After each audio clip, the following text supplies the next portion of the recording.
আসসালামু আলাইকুম গাইস, আজকে আমরা যে বাইকটা নিয়ে কথা বলবো সেটি হচ্ছে Yamaha FZS version 5 hybrid version, মানে ইয়ামাহার সবচেয়ে জনপ্রিয় বাইক সম্পর্কে আজকে কথা বলবো। এই বাইকটি এত জনপ্রিয়তা হওয়ার কারণ হচ্ছে এই বাইকটির হাইব্রিড ইঞ্জিনের জন্য।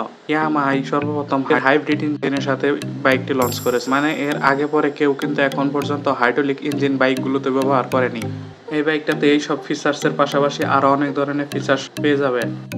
তো আজকের ভিডিওতে এই বাইকটার সকল স্পেসিফিকেশন নিয়ে বিস্তারিত আলোচনা করব এবং বাংলাদেশে কোথায় কিভাবে পাবেন এবং কত দাম রাখা হয়েছে সে সম্পর্কে আজকে এই ভিডিওতে বিস্তারিত আলোচনা করব। বাইক রিলেটেড যে কোনো আপডেটের জন্য আমাদের চ্যানেলটি সাবস্ক্রাইব করতে পারেন। আমি যদি এর লুকস অ্যান্ড ডিজাইন এবং এর বিল কোয়ালিটি নিয়ে যদি বলি, তাহলে এটি দেখতে অনেকটাই মাস্কুলার এবং প্রিমিয়াম ভাইবের একটি বাইক। যদিও বাইকটি 150 সিসির বাইক, 150 সিসির বাইকের মধ্যে সব থেকে জনপ্রিয় এবং কমফোর্টেবল বাইক হচ্ছে ইয়ামাহা FZ ভার্সনের সব কয়েকটি বাইক। ইয়ামাহা FZ ভার্সনের যতগুলো বাইকই বাংলাদেশে বা এখন পর্যন্ত ইয়ামাহা কোম্পানি লঞ্চ করেছে, এগুলো সকল বাইকের থেকেই অনেকটাই কমফোর্টেবল বাইক। বাইকটাতে রয়েছে এলইডি বাল্বের হেডল্যাম্প সেটআপ এবং এলইডি ইন্ডিকেটরও পেয়ে যাবেন এবং দুই পাশে সুন্দর এলইডি বাল্বের সাদা ডিআরএলও রয়েছে। বাইকটার ফ্রন্টে ব্যবহার করা হয়েছে টেলিস্কোপিক সাসপেনশন, সাথে 17 ইঞ্চি অ্যালুমিনিয়ামের সাথে 100 সেকশনের টিউবলেস টায়ার এবং ব্রেকিং হিসেবে পাবেন 286 মিলিমিটারের বিশাল ডিস্ক।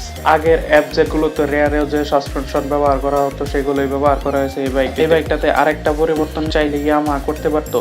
এখানে তারা সিঙ্গেল চ্যানেল এবিএস ব্যবহার করেছে, কিন্তু চাইলেই ইয়ামাহা এখানে ডাবল চ্যানেল এবিএস ব্যবহার করতে পারতো, যা এই বাইকটার মূল্যর সাথে অনেকটাই খাপ খেত। এই বাইকের যে জিনিসটা পরিবর্তন করা হচ্ছে সেটি হচ্ছে এটার স্পিডোমিটার। এই বাইকটাতে অন্যান্য FZ এর থেকে আলাদা একটি স্পিডোমিটার দেওয়া হয়েছে, যেটা ফুললি টিএফটি স্পিডোমিটার।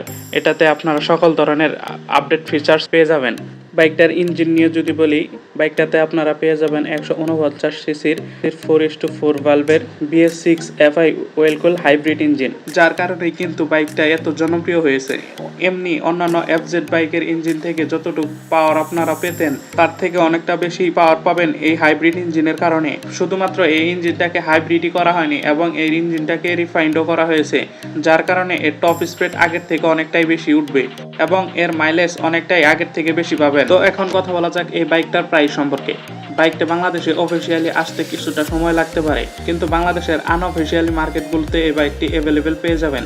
সেক্ষেত্রে বাইকটার মূল্য ধরা হয়েছে 3,70,000 থেকে 3,80,000 টাকা পর্যন্ত। তো এই ছিল বাইকটির ফুল স্পেসিফিকেশন। ভিডিওটি কেমন লাগলো তা অবশ্যই কমেন্ট বক্সে জানাবেন এবং আমাদের চ্যানেলটি সাবস্ক্রাইব করে আমাদের পাশেই থাকবেন। তো দেখা হচ্ছে পরবর্তী কোনো ভিডিওতে। সে পর্যন্ত ভালো থাকবেন, সুস্থ থাকবেন। আল্লাহ হাফেজ।